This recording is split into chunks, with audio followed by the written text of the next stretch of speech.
जन्म लिया जाता है।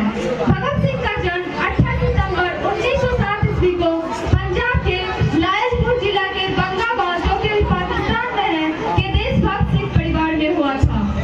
उनके पिता का नाम सरदार किशन सिंह एवं उनके माता का नाम विद्यावती कौर था।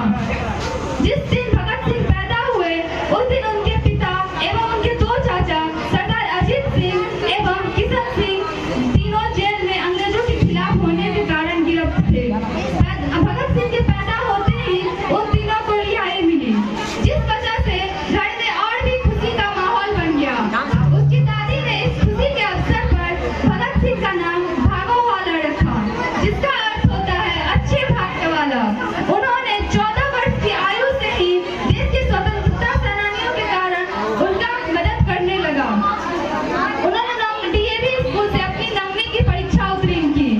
उसके उपरांत 1923 ईस्वी में उन्होंने अपना इंटरमीडिएट का परीक्षा पास किया, जिसके बाद उसके घर में उनके विवाह बंधन में बंधने की तैयारियां होने लगी, जिस डर से उन्होंने लाहौर छोड़कर कानपुर चले गए।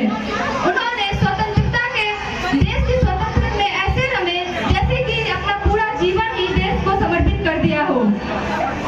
इससे हमारे देश के नवयुवकों को बहुत ज्यादा प्रेरणा मिली। इसके बाद भगत सिंह बहुत संघर्ष किए। उसके बाद सुखदेव राजगुरु के साथ उन्होंने एक एसोसिएशन पार्टी बनाई, जिसका नाम था रिपब्लिकन सोशलिस्ट एसोसिएशन।